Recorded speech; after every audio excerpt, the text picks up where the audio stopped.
Okay, so this video is going to be about Hess's Law, which is in Unit 3 of the Higher Chemistry.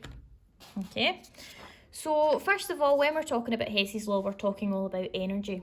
Okay, and the law of conservation of energy states that energy can neither be created nor destroyed. Okay, this law relates to the chemical reactions, in particular Hess's Law. Hess's Law is where we calculate the enthalpy change, which is energy, in certain reactions.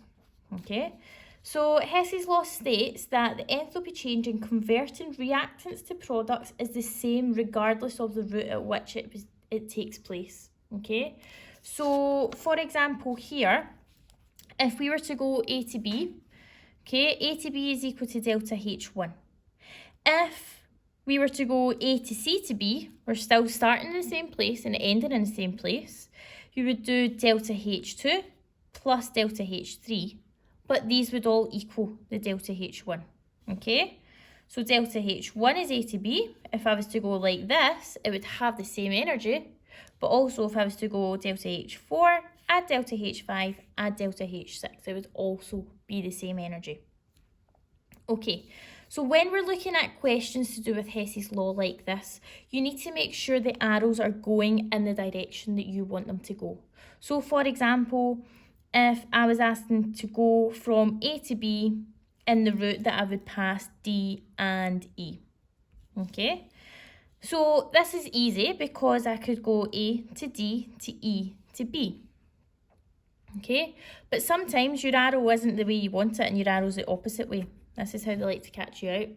So if your arrow is the opposite way, then you're going to do the opposite of the energy in order to get there. Okay, so instead of this being delta H4, add 5, add 6. Okay, because now this isn't there.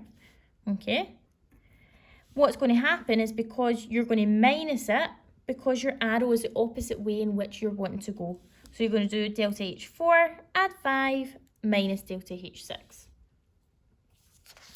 Okay, so a question like this comes up fairly regularly, and the question gives you a diagram at the top, and it says, according to Hess's law, the enthalpy change in kilojoules per mole for reaction X is what?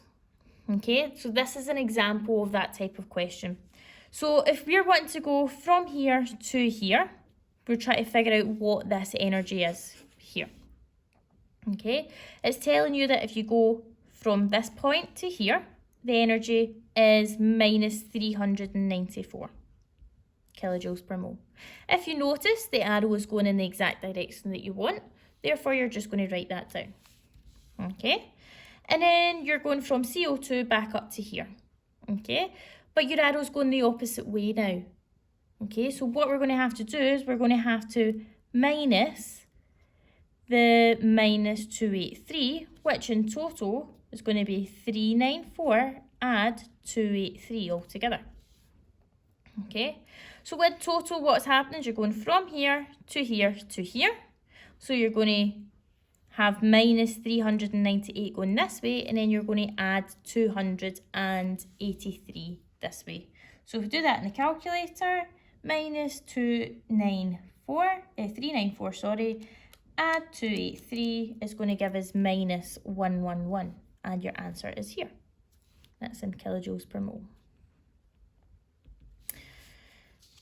Okay, moving on to the enthalpy of formation. Okay, so Hess's law talks about the enthalpy of formation, and basically what happens is we use the enthalpy of combustion to determine this.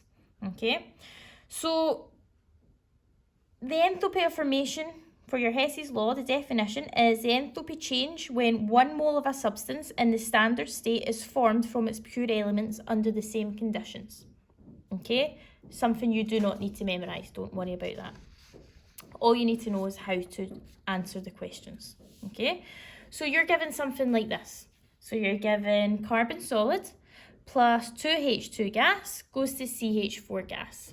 Sometimes you're asked to draw these out yourself and create these equations yourself.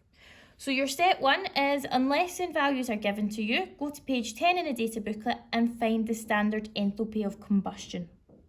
Okay, You're finding the standard enthalpy of combustion because you're going to react everything with oxygen, and you know when we react it with oxygen, it is a combustion reaction. So if you go to page 10 in a data booklet, you're looking at these values up here. Okay, so once you've found them, your second step is to react everything, reactants and products, with your oxygen, and that's in brackets, not a C. Okay, so once you do that, we're going to do, so we're reacting the first one. Carbon plus oxygen gives us CO2, and the value from the data booklet when you react carbon is minus 394. I've put that in here. I like to list my energies down the side because you will eventually start using them. Okay. When I'm reacting hydrogen, I'm only reacting the elements so far. Okay. So hydrogen plus oxygen gives us H2O. We need to balance it, and we're going to balance it with a half over here, and your value from the data booklet is minus 286. Okay. CH4, reacting this, that is methane, and when you react methane with oxygen, so when you burn any carbohydrate, no, that's a lie, not carbohydrate, hydrocarbon, you get carbon dioxide and water, and the data booklet tells you that is minus 890. Okay, so it's important that you write your values down now, and you need to make sure that you have a balanced equation, because this will, if you don't have a balanced equation, this will trip you up during it. So your third step is to match up your original equation. So you need to decide your overall goal for this question is to get your original equation from what's in your original equation from all of these different equations underneath. So first of all, we need our carbon in the form of solid. Okay, so that's fine. So we've got that there. What we need to do, we only need one carbon, so we only need to rewrite it. So carbon solid plus O2 gas goes to CO2 gas, and my value for that is minus 394. Okay, underneath we need our hydrogen, but we need two of them. So when we need two of them, that's delta H1, delta H2, I'm going to have to times this by 2. Okay, so we're going to have 2 H2 gas. We're going to have 1 O2 because a half times 2 is 1. And we're going to have 2 H2O liquid. Okay. I'm also going to have to times this by 2. So we're going to have 2 times minus 286. And that gives us minus 572. Okay, and the last one, we want CH4, but we want it on the opposite side. So with our delta H3, which is our third root, we're going to flip it. Okay, so when you flip it, you're going to have CO2 gas, I'll put the gas in there, plus 2H2O liquid goes to CH4, and that's gas as well, gas, plus 2O2 gas. When I'm flipping it, you flip the sign also. So that started as minus 891. When we flipped it, we're going to have 891 positive. Okay.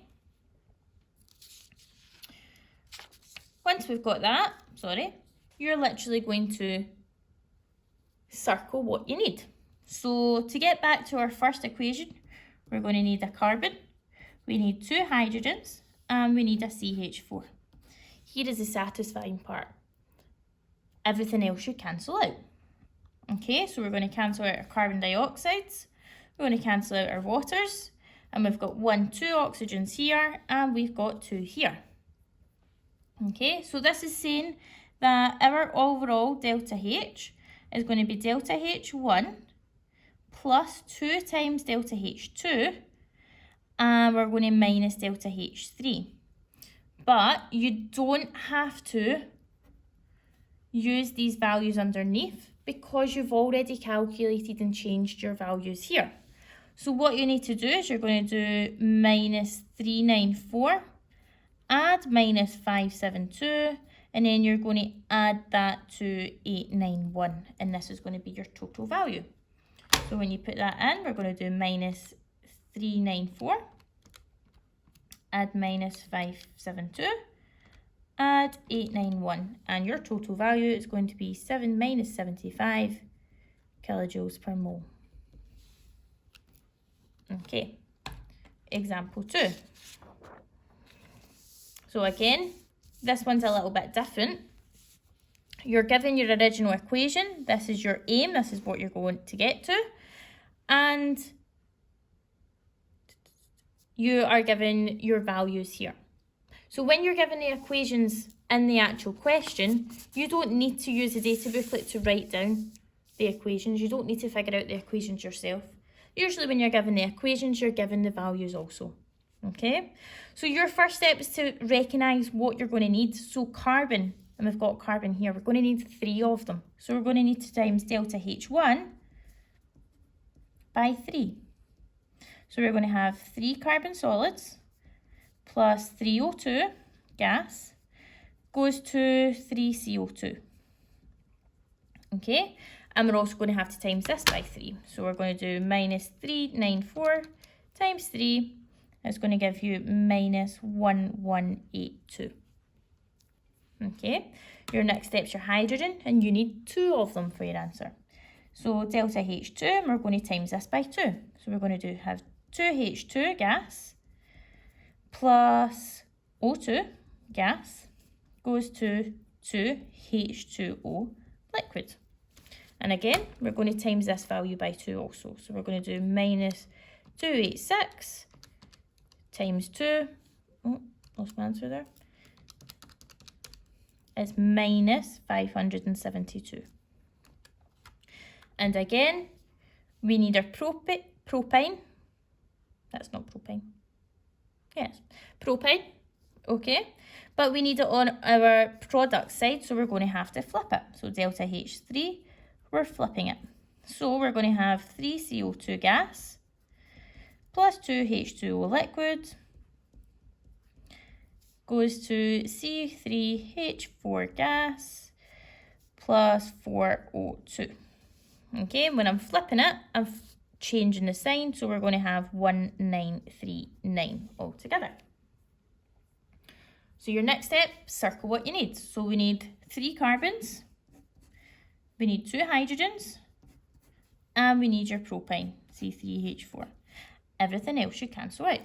So our carbon dioxides, our waters, and we have 4 oxygens and 4 oxygens at this side.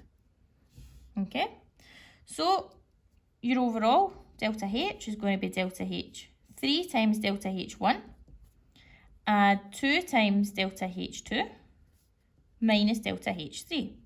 And remember, because you've already changed your values up here, you're just going to add them all together. So you're going to have minus 1182, add minus 572, add 1939. Okay, and that's going to give you minus 1182, add minus 572, add 1939. And that's going to give you 185 positive kilojoules per mole. If it's a positive, you don't necessarily have to put that positive in, because we know it's positive if it's not got a negative. Okay. Example 3 then. Same again. You are given your values, I've written out your equations for you, and we need to go and find the values. So when we react carbon, our value is minus 394. Okay, when we react hydrogen, it is minus 286. And when we react ethanol, it is minus 1367.